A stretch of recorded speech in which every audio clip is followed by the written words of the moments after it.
The recording has started. This is to announce it to our honor guests.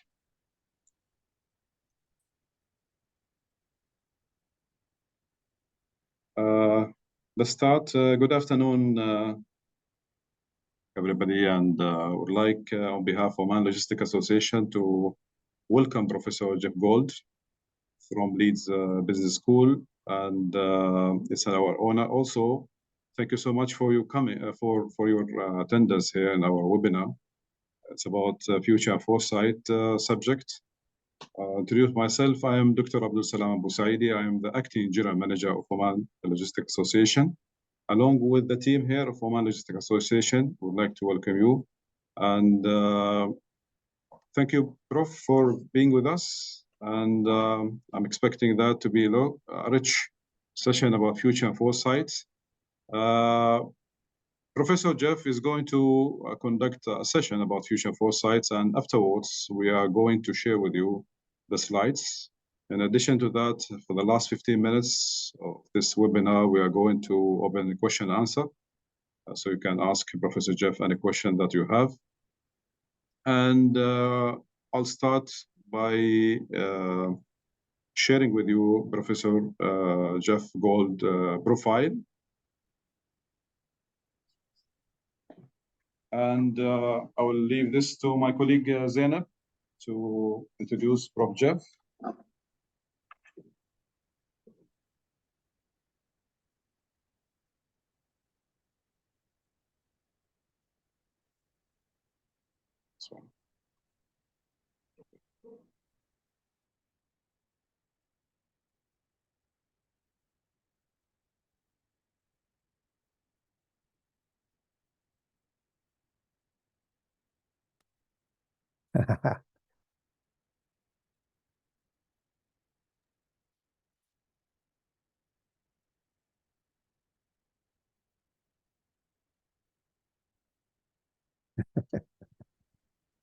Hi, everyone.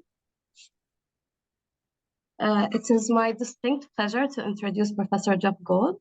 Professor Gold holds the esteemed position of Professor of Organizational Learning at Leeds Business School, but that's not all. He is also a dedicated member of the Ben Reading Golf Club. It is in his career, Professor Jeff has been a strong advocate for actionable knowledge that not only stands up to rigorous scrutiny, but it's also highly applicable in real-world contexts.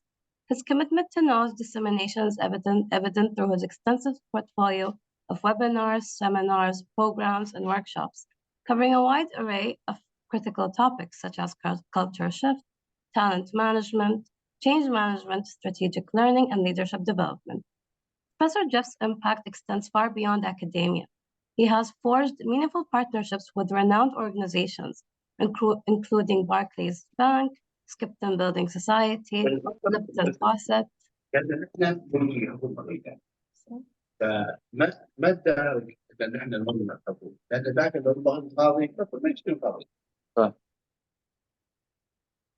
Sorry about that.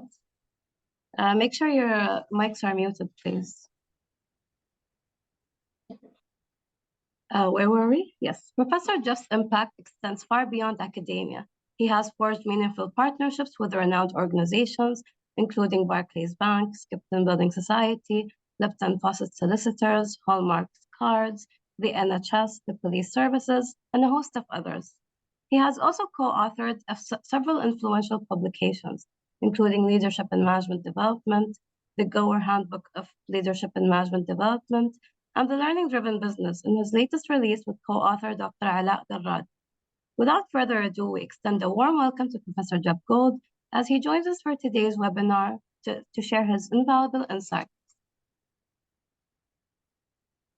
Thank you, Zainab, and also welcome the people who have just joined us. And the floor is yours, Prof. Okay, so if you'd like to remove your shared screen, I will put my sure. shared screen up, okay? Yeah. Okay. So let me just put my shared screen up and then we can get cracking.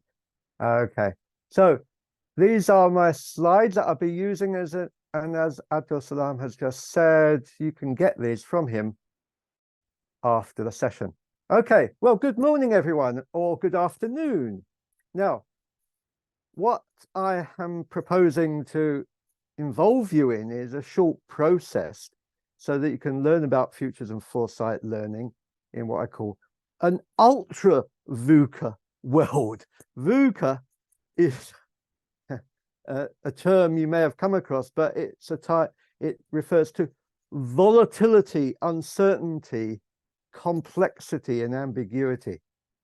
And every time I present this group of slides, the world has changed. So what's interesting is, as I'll show you in a moment, we are moving forever into this world, and that's why futures and foresight learning is important, because if you can tell me with certainty what's going to happen in the next year, or even the next 2 years, or the next 5 years, you're a better person than me.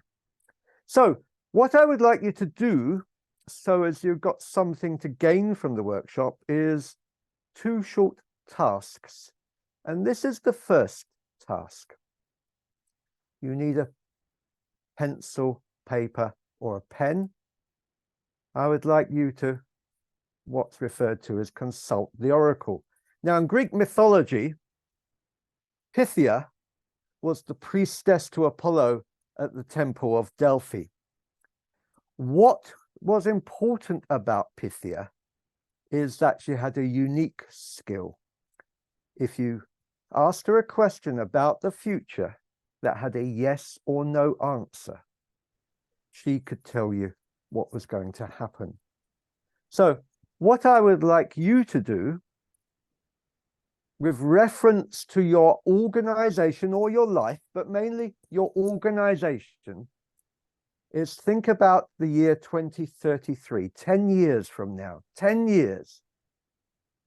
And if you think about the years 2033, and you could ask Pythia 2 questions, and the questions must have a yes or no answer. A yes or no answer. So I would like you to write those questions down. And the importance of questions in futures and foresight is it helps us focus the direction of our interest, what we're interested in about the future. So in all the organizations I've worked with, we're continuously coming back to the focus of our interest. And we look at the questions we're really interested in. And the important point about the questions is you don't know what the answer will be. You cannot know the answer. It's 10 years' time. So how could you know the answer to the question? But the question must have a yes or a no, and both of them are possible answers. So 2 questions, just write them down. Now that's the first task, and we're going to come back to those questions later on. The second task I would like you is what I call OP-Qs. OP-Qs. OP stands for opportunity. Qs stands for questions. So opportunity questions. This is the positive part of futures and foresight.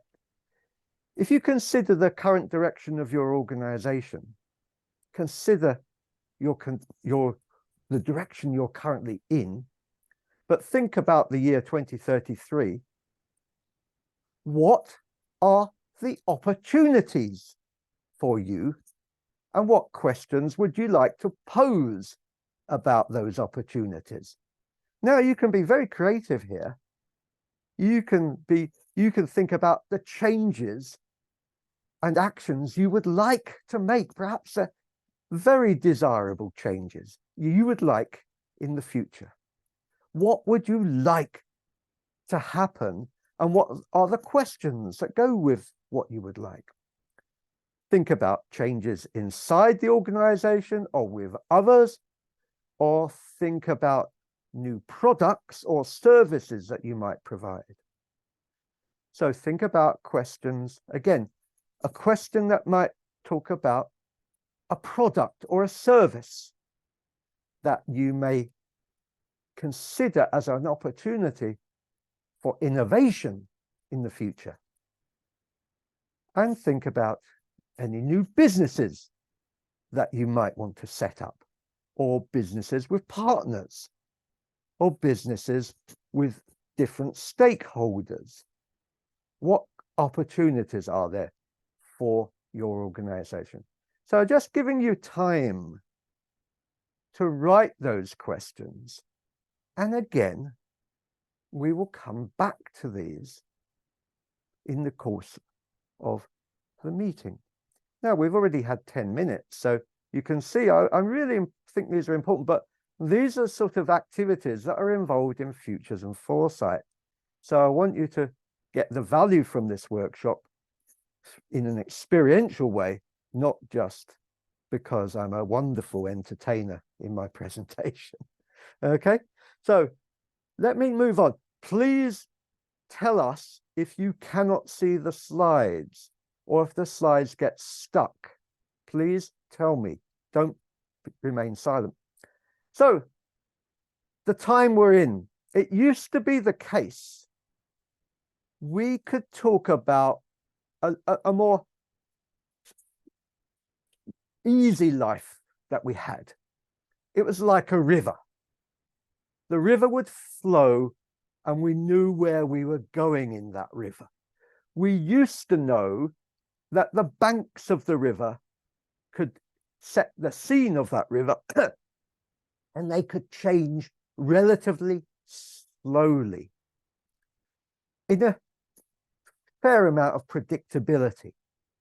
Below the river, there may be disturbances. Below the river, the seeds of change may be there and we couldn't see them.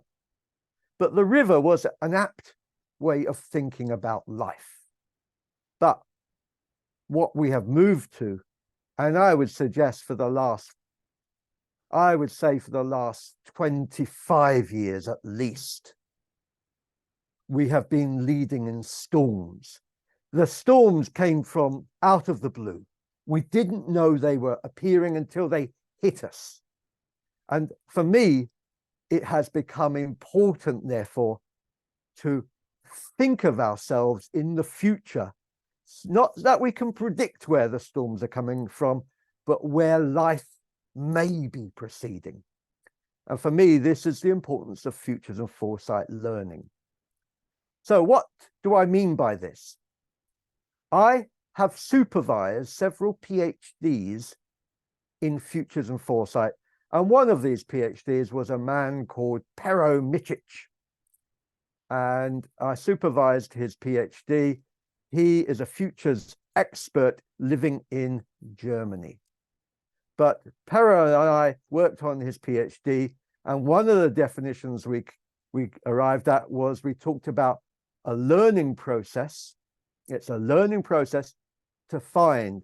And one of the things we can find is predictable futures. But actually, it's about probable and possible futures and a variety of looking into the long term.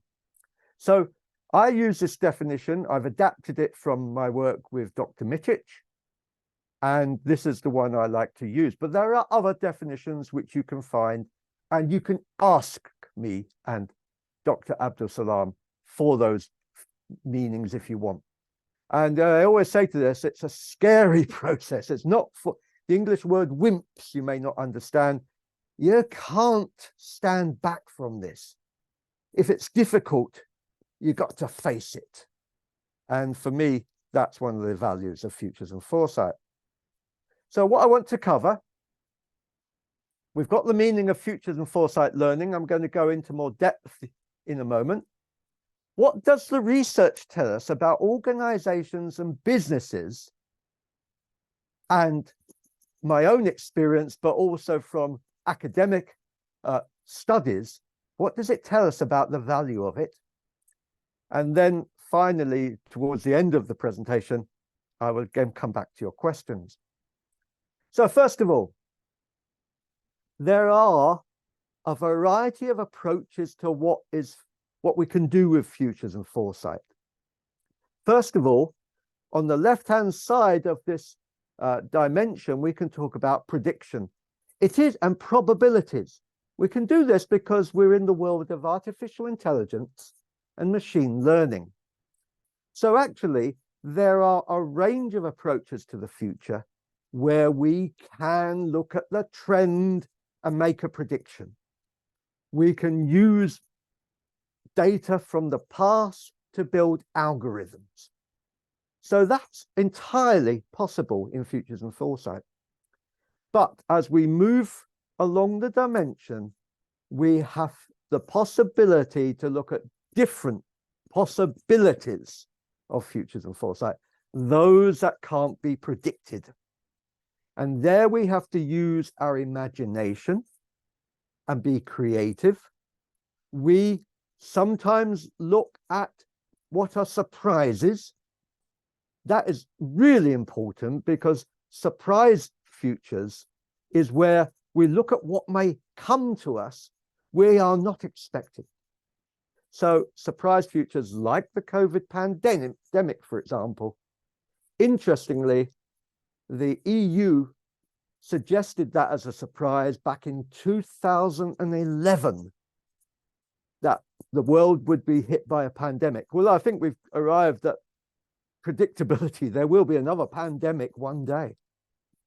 But more recently, I've been working with many organizations on their new opportunities, looking for innovations.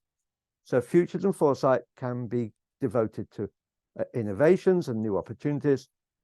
And another approach that I have used with different organizations is where we try to provoke what is unspeakable, what we're not talking about, which is the opposite of life at the moment. And you'd be surprised at what you find with that as well. So because of all this, often I work with organizations and we usually work for at least a year and sometimes often 2 years in the way we work on this. How does it work? Well, it follows a process which is, for me, a learning cycle.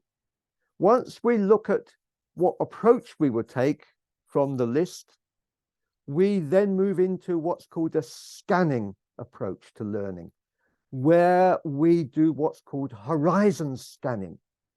And we try to understand what's going on now and in the past, which is going to induce future changes. What is interesting about this is it helps managers and leaders really look at the trends, really go into the depth of literature, including academic literature, which I find that many organizations don't bother with. Now, once people have done a process of scanning, they can move into learning about futures methods and using them and applying them to their questions. It's important to know that we always start with questions. And then once the questions are used to apply the methods of futures and foresight, what we can then do is we can then apply them in reconfiguring. We apply them in practice. So what we learn from futures, we always apply in practice.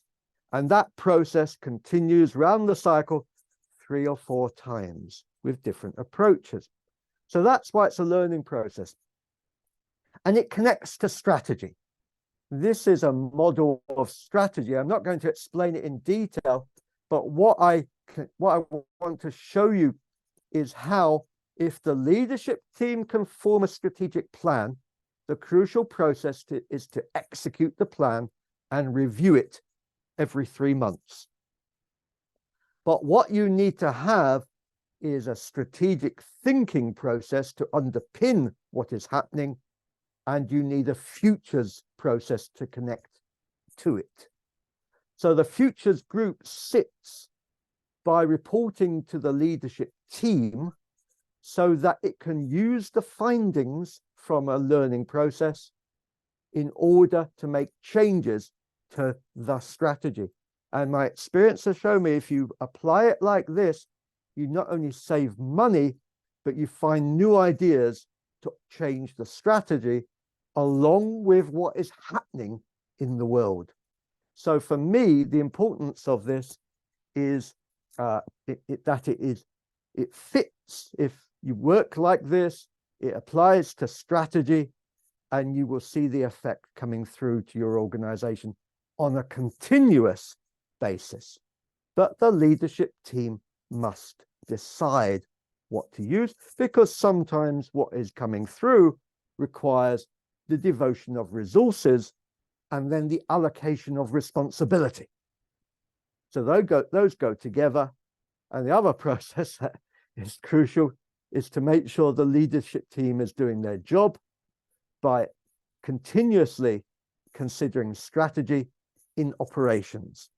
So for me, this is how Futures and Foresight connects to strategy. Now, what does the research show us? Well, the research shows us that if you can use Futures and Foresight learning, it impacts to strategy. Now, this is coming from research that was published in 2018 of 83 multinational companies. But I've worked with multinational companies with Futures and Foresight, and I've worked with small and medium-sized enterprises. So I know it applies wherever you use it, both in the public sector and the private sector.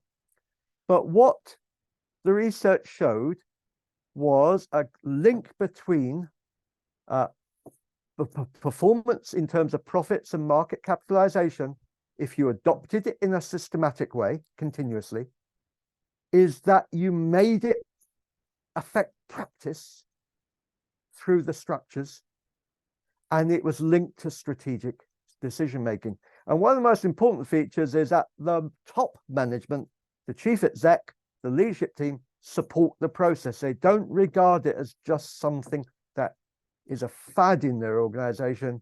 They make it worthwhile by supporting it, and they respond to what the findings are showing. So this is what the research shows.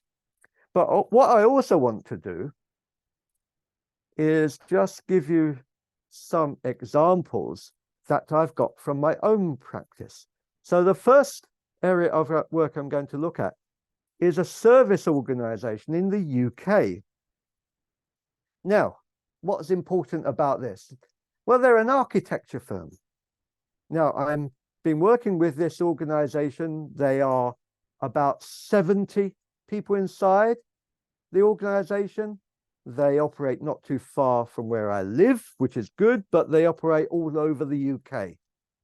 And what was important about this is they went through several cycles of Futures and Foresight learning, and they were using opportunity questions, as you can see on the right-hand side.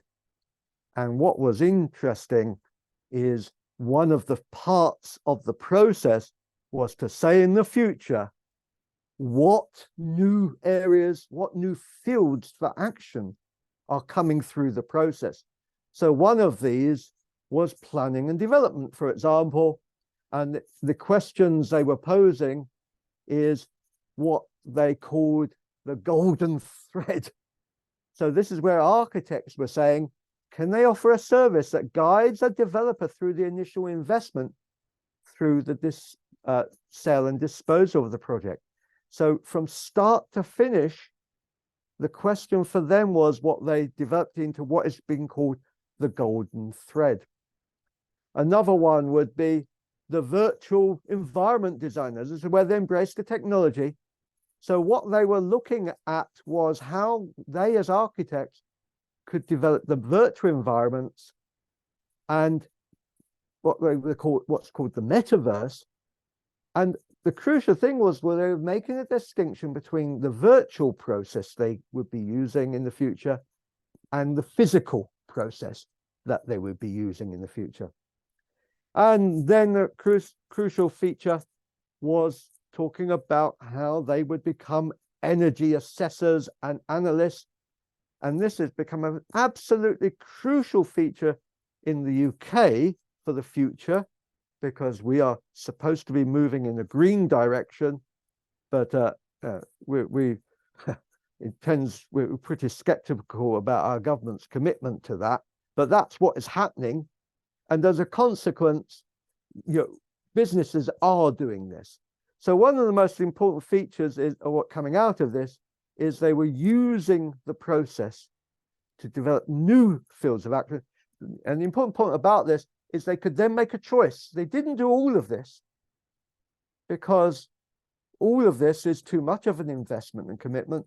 But what they did do was adopt planning and development. And what they did do was adopt energy assessors and analyzing as one of the key areas they want to develop for the future. And that's giving them new business opportunities in the market that they're in. And what I would like you to do now is come back to your questions. So I'm going to now give you a chance, and we've got about 10 minutes or so. So I'm going to give you an opportunity to do this.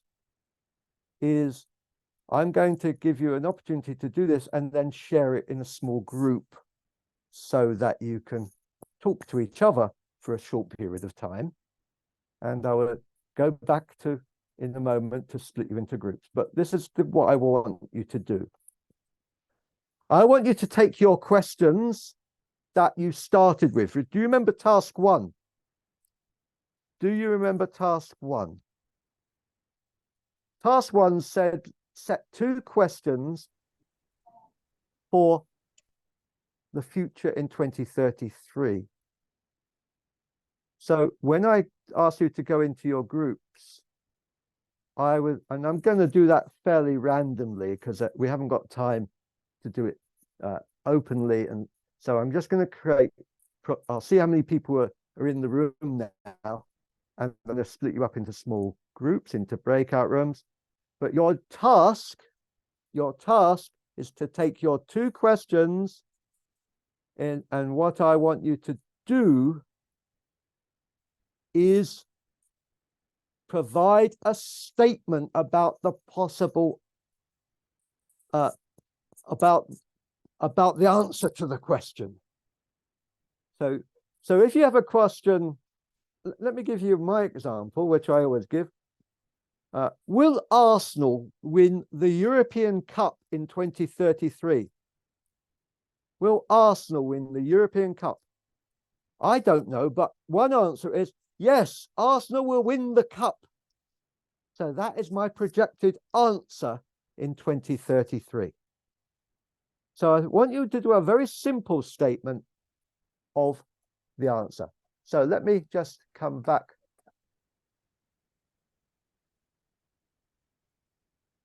Let me come back to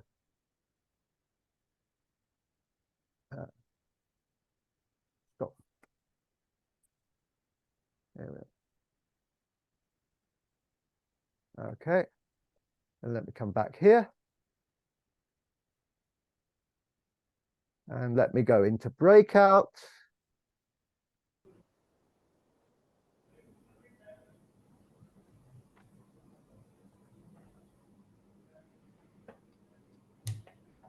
Hi, everyone.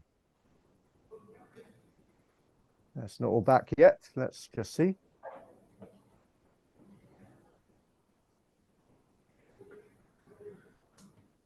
Yeah, Jeff, it's a very interesting matter. Only it's quite abstract, and Yeah. and actually you mentioned at the beginning that the industry is not really, concerned with all sorts of academic research. Yeah.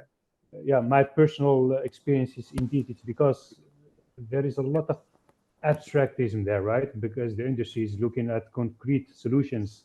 Yeah, you're absolutely right. Yeah, you're absolutely. Anyway, I will come back to this in a moment. Well, of course it's abstract because it's about the future. So the future is not existing yet. Yeah, So it is in that I your understand. thinking. Yeah. It Yeah. is in your thinking. Okay, so we haven't got a lot more time.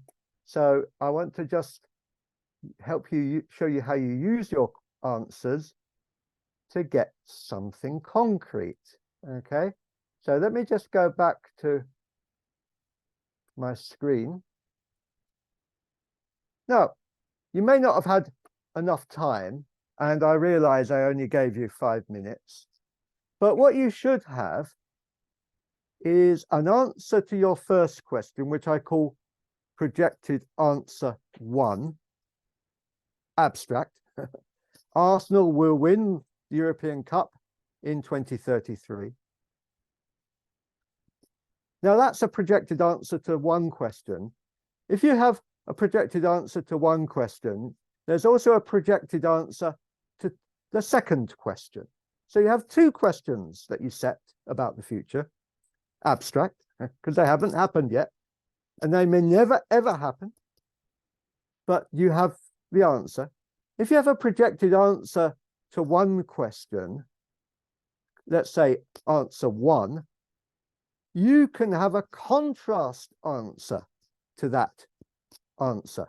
So if the answer to the question is, yes, Arsenal will win the European Cup in 2033, if I think of the contrast answer, and in English I put the words rather than, I can come up with, well, the contrast answer to the Arsenal will win the cup is Arsenal will never win the European Cup again.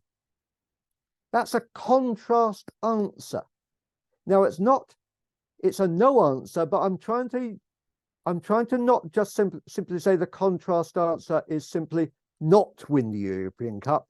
I come up with a contrast which implies negativity. So the contrast answer is simply what comes into my head as different to the projected answer. And I can put them on a dimension that goes from left to right. Now, if your projected answer was a negative answer, an answer which is you don't want to happen or you don't like, then the rather than makes you think of a positive answer. So for the 2 questions, what I would like you to do, just write them down very quickly in your head or on paper, is simply say, well, if I've set the projected answer to my first question, I can set a contrast answer. In logic, it's simply the contrast to what I've written as my projected answer. So you do that twice because you've got 2 questions. Now, write it down. And of course, what you can then do is you can then put them on a grid. So if you have a dimension for the first question, projected answer 1, contrast answer 1, that's a dimension. I can set at right angles the projected answer for my second question and my contrast answer. Now, if you put them, and I suggest you can take this away and do it now, because actually we haven't got the time to go through this. But what you end up with is you end up with 4 possible states of the future. Notice in what I call box A, which is the top left-hand corner, I have 2 statements, projected answer 1, projected answer to question 2, and that becomes a focus for me. What do I do with that focus? I'll show you in a moment. I can also have a possibility about the future where I've projected answer 1 and the contrast answer to 2. So 2 different possible states of the future, the realities which haven't happened yet. I can then come to contrast answer 1 and contrast answer 2. That's box D. Think of this as a box, and in that box, I've got probably something rather negative. So that is a possibility. And then, of course, the bottom right left-hand corner is I can have projected answer 2, which is probably positive, a yes answer, and a negative answer for question 1. Now that gives me 4 possibilities. And what do I often do with this? I make them what I call mini scenarios. So for example, how do I help people work on this? And you'll get this. I suggest you do this when you get back to your office. It would take you 10 to 15 minutes. Ask for the slide from Abdul Salam. And the way to do this is you start first of all in the future and you summarize the projection in box A, go to box A, summarize the 2 projections. And then what do? You say, if this is what will happen in 2033, 10 years time, you can then say, what outcomes, what does this look like? State 4 to 6 outcomes that are manifest. What does this look like? What will be happening in 2033 as a result of the projections? Suddenly, a degree of reality comes into play.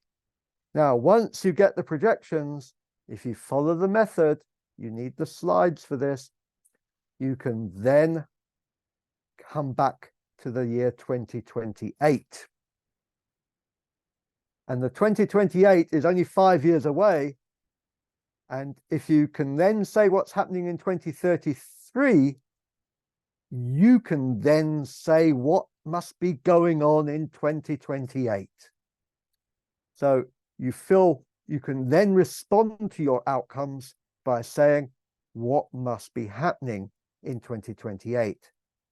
And you spend a few minutes thinking of that. And if you then have what's happening in 2028, guess what? You can then say what could be happening in November 2023. Well, that's now, more or less.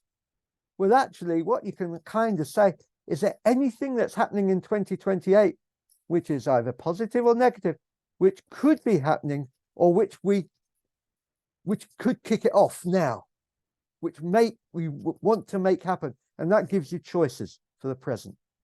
Now, if you do that 4 times around the grid, you get a lot of options to consider. And you can see you can't do this in a few minutes, but a thought process will take you through this. So that's where it goes in one of the phases of Futures and Foresight Learning. Now, what about your opportunity questions? This is another task I want you to do when you get back to your office. When the session is finished, because we're just coming up to the end of the session, and I just want to finish off. But if you ask Dr. Abdul Salam for the slides, you will see the task. As you can see, you repeat for the different boxes. You go back to your opportunity questions.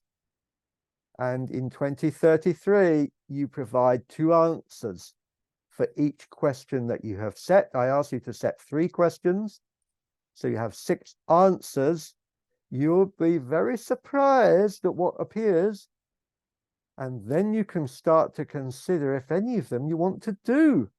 So you can answer in terms of what's desirable and what's feasible for your organization. And if you do that, you can say, is there anything new we could set off and do? So again, you might want to do that with your team when you get back to work with in your own organization. Bring them together, show them your questions, talk about it with them, and you'll be surprised what it appears. It might add enormous value to your business. So very briefly now, to finish, back to the research. What I'm suggesting, if you adopt Futures and Foresight Learning, you become more vigilant, which is, from the research, it shows they can link processes, they can improve profit or performance, and they outperform their sectors because they are better prepared for the future. And they can address what might be disruptive in the future because you are ready for disruption and you become more resilient. So final slide, and then come back to questions.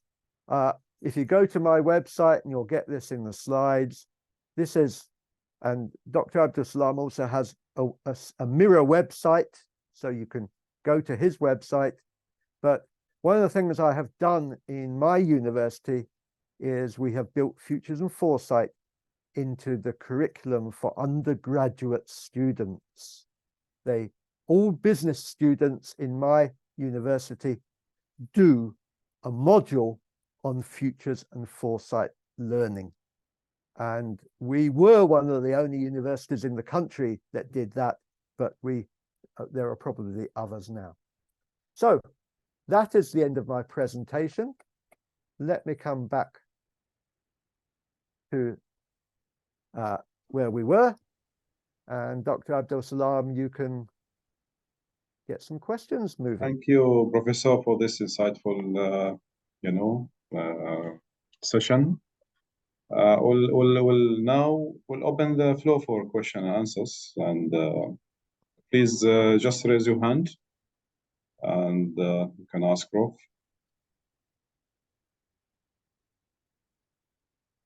Who would like to ask now?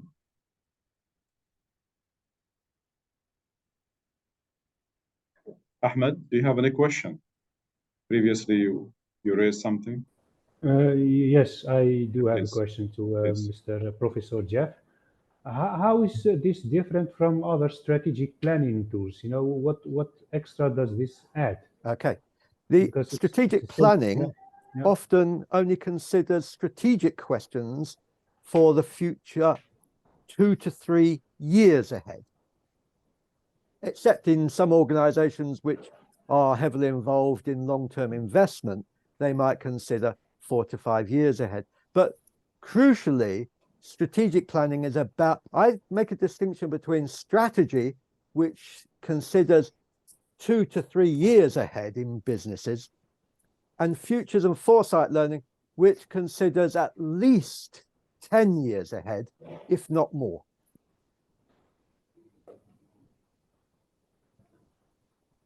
Okay,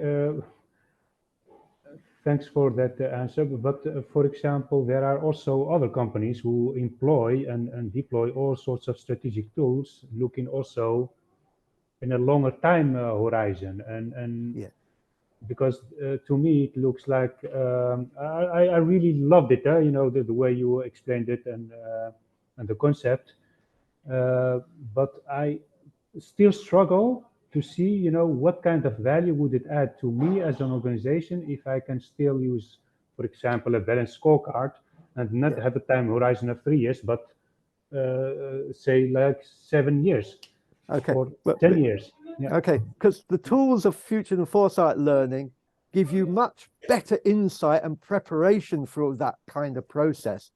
And what I know from experience where I have used the balanced scorecard with organization, they usually don't have the depth of understanding that goes with it.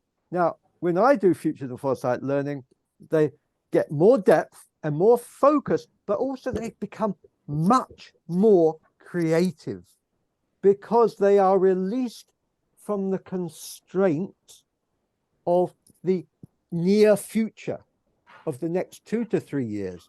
So when you say be provocative about the future, look at surprises about the future, that's 10 to 15 years ahead, they suddenly come up with ideas that they had never ever thought of. Now, but when I use the process which I explain, and I could give you more detail there, we always come back to the present and we say, what's the value of this now? So when we look at the value of this, so for example, in one organization that I worked with for several years, in the very first cycle, they saved £500,000. Why? Because they discovered a gap in their understanding that they had not considered And suddenly they could make a change in decision making that, in their case, saved them £500,000. In other organizations, they find innovations, they make changes to processes as they go along. So there's always value added in every phase of Futures and Foresight Learning. Thank you. Now we'll give the chance to Rajesh to ask. Go ahead, Rajesh. Thank you, Professor. That was okay. You created a flutter in my mind, you know. So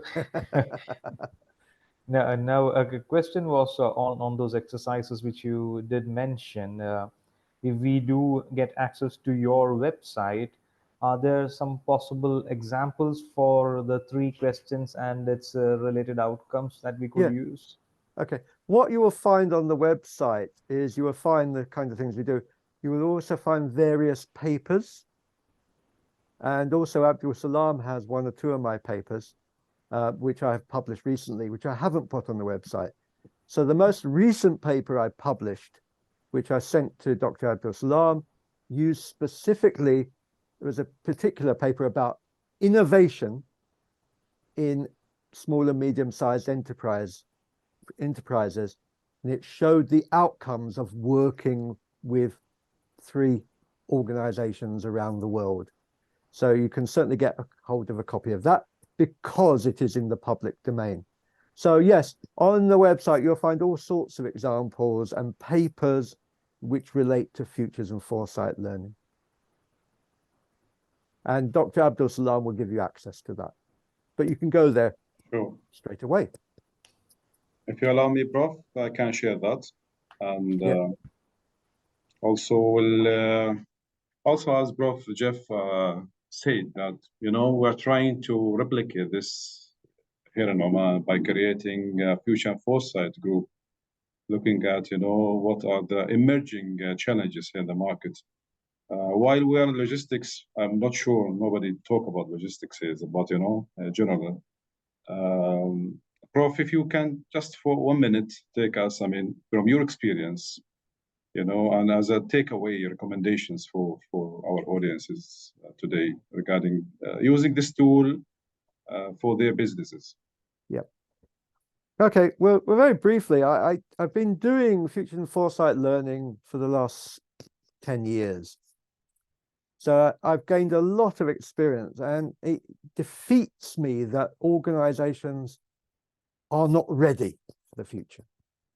That is, they do not consider this enough because they haven't built Futures and Foresight Learning into strategy. Also, the way I do it, and Dr. Abdul Salam knows the way I work, I probably do it unlike any other practitioner of Futures and Foresight Learning. I use an approach of learning which is called action learning. That is, the way I organize Futures and Foresight is to work with a group and meet every 5 to 6 weeks through a year. So crucially, what we found, and one of the papers you will be able to get hold of was written with one of my other doctorate students, who said that Future and Foresight Learning often fails because people see it as a one-off event, a one-off event. And I said, no, well, that's wrong. To institutionalize it, you need to have a permanent futures group that continually learns the process. And my architects, for example, now have a futures learning group that they operate without me, because they have learned the process over 2 years, and they just come back to me every now and then to ask me questions. So they institutionalize it as part of their strategy. My other big organization, a large financial services organization, we had a futures group operating for 5 years. 5 years. So crucially, I know from experience that organizations that adopt Futures and Foresight Learning into their repertoire and get managers thinking about it as well. One of the crucial things that we did in one organization is we introduced Futures and Foresight Learning into leadership development programs. So we had 15 cohort of leaders learning about futures and foresight learning and learning to use it in their practice. So once you get the idea, and with top management support, it can spread through the organization. Thank you, Prof. If Rajesh, I may, you have any yeah, comments? sorry. So if you were to conduct this session, Professor, so would you think this in our session would be more like a teaser? Yes. It's Okay, a teaser. and it is a teaser. Yeah, it did pique our interest. So you have succeeded in in being real meaning to a teaser. If so, what would a real a session look like? A real session would be a 2 group days. that Okay. you would bring together, and we would have early discussions with you about the nature of your group. So for example, let me give you an example. I ran a futures group with a police force in the UK, a police force. And I said to the chief constable, I want you to find 6 people who you want to be your future leaders. And we had a discussion initially about who those people were.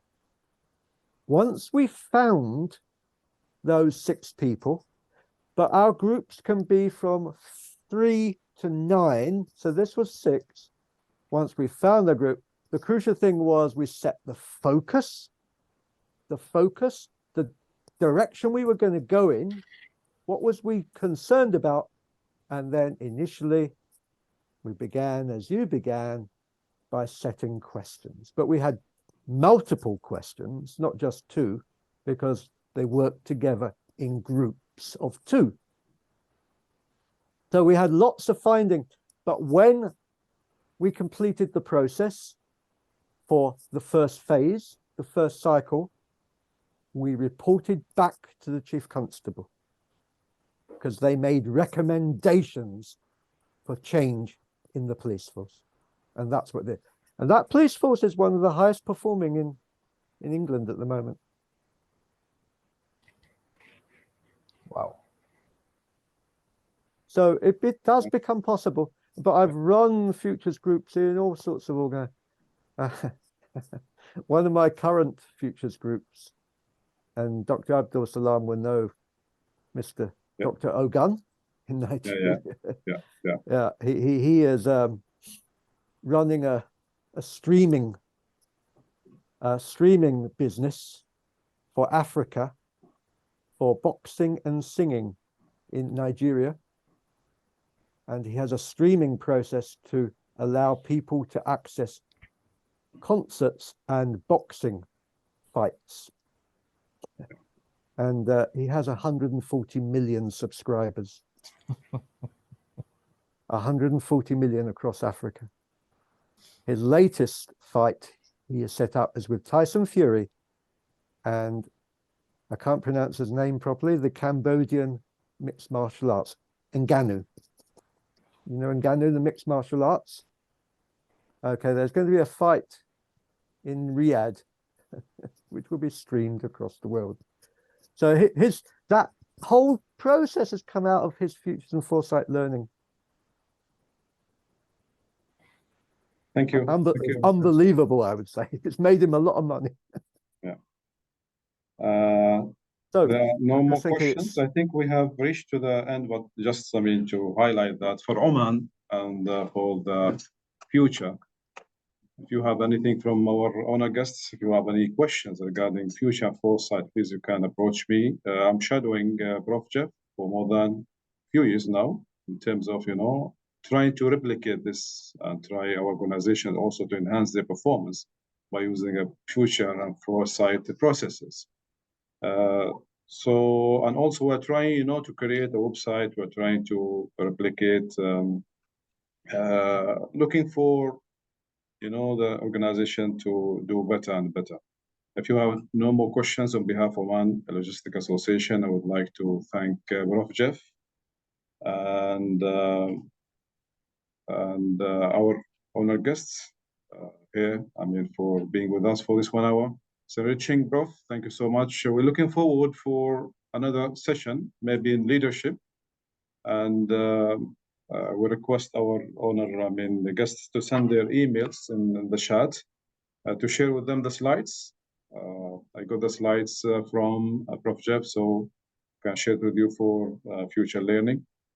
Once again, thank you, and please stay tuned in our future webinars under Oman Logistic Association. Thank you so much. So you can get some of the emails, Abdul Salam, from the chat. If I end, you see, you're still the co-host. Okay. Yeah, sure. Okay. See you later. Thank you so much. Bye-bye. Bye.